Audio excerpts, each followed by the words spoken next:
Hello, Pally. Today is Thursday, January 10th, 2019. And INFocus starts right now.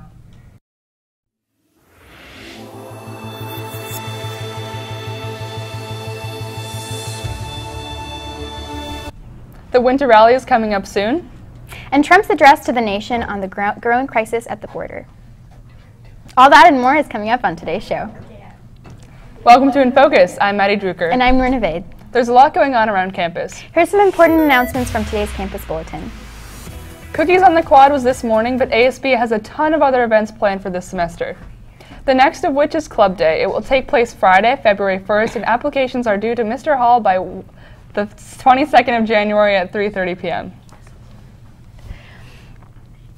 Another ASB event occurring soon is the Winter Rally. Seniors who are interested in playing a basketball game versus the staff should sign up by January 22nd.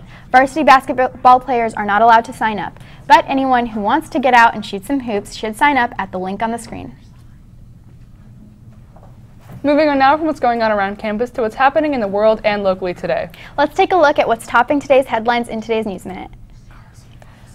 President Trump used his first ever primetime address from the Oval Office on Tuesday night to make his case for funding a southern border wall, while also emphasizing the human cost of what he called the, quote, growing humanitarian and security crisis, unquote, of surging illegal immigration. House Majority Leaders and Democrats Nancy Pelosi and Chuck Schumer met with the president yesterday regarding the crisis. Unfortunately, the meeting between them ended negatively, and that compromise between both will be difficult to achieve. While many people out there are starting their New Year's resolutions, Facebook CEO Mark Zuckerberg has announced one of his resolutions for this new year. That resolution is to fix Facebook. The resolution may be challenging too. Instead of focusing only on Facebook's problems, he wants to talk more about broader societal issues facing the entire technology industry. Actress Ashley Judd's multi-pronged legal battle against Harvey Weinstein came to a bit of a crossroads yesterday. U.S. District Judge Philip S. Gutierrez dismissed Judd's sexual harassment case against the movie mogul, stating in the ruling that Judd's legal team had not adequately alleged that her relationship with the defendant was covered by the statute. Judd was among the first women in Hollywood to accuse Weinstein of sexual misconduct in a series of reports published last October. Since then, more than 80 women have accused Weinstein of varying degrees of misconduct. The U.S. oil industry is the world's top oil producer and has been for the last 7 years. That's right, Maddie, and they are practically leaving Russia and Saudi Arabia in the dust. Their catcher, our very own resident historian, has been learning more about how it all started. What do you have for us today, Thayer?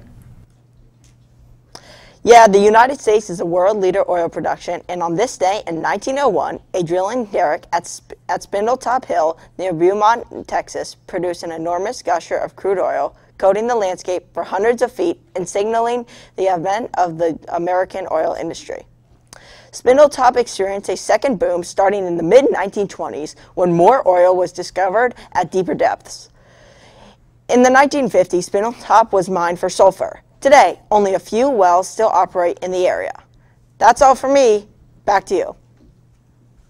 Thanks.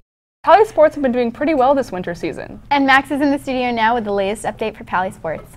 Any big games for Pally today, Max? Yeah, there are some pretty good matches coming up today, but first let's take a look at what happened yesterday. The girls varsity basketball team took on Cupertino last night and won 56-44. Great job, girls. JV also played, but unfortunately did not report their score. The Pally wrestling squad has their first home duel against Cupertino tonight at 6:30 p.m. in the small gym. The only other upcoming game for tonight is boys freshman basketball, who plays away at Los Gatos at 5 p.m. There isn't a ton of action in the sports world right now, but I'm predicting an increase as teams get into the regular seasons and as spring sports start tryouts. Back to you, Maddie and Noor. Thanks, Max. You know, I was out of town last weekend, but I heard it rained a ton. Actually, so much that a tree fell down outside of my house. Oh my gosh. Well, I was also out of town, but let me tell you, the ride back from the airport was not the safest. The rain was super heavy. Now, I know that the rain was not the best, but let's see how the rain is going to be for the rest of the week. Ingrid is in the studio now with today's weather report. Ingrid, what can we expect out there today? Thank you, Maddie. Thank you, Noor. Today in Palo Alto, it's 59 degrees Fahrenheit. There's not going to be much rain. We're saying that the high is going to be 60 and the low is going to be 47. Well, there's going to be a gust of wind blowing at 11 miles per hour. The humidity is at 75, and there's only 10% chance of rain. Now for Friday and Saturday, you can see that's going to be rain. The highs are going to be on the 60s, while the lows are going to be 50 and 47. Now looking at our 5cast, you can see that it's going to rain the entire week. The lows are going to be on the low 60s to high 50s, while the lows are going to be on the low 50s to high 40s. Now looking at our Bay Area temperatures, you can see that San Francisco and Oakland, they're a little bit chilly. The lows are going to be on the 49s, while the highs are going to be on the high 50s. While in Palo Alto and San Jose, the lows are going to be on the high 40s to low 60s. That's all for me. Back to you in the studio. Thanks, Ingrid. Well, that does it for today's episode. Be sure to visit our website to check out old episodes, check the bulletin, or to send us an email. Until next time, have a great day, Pally.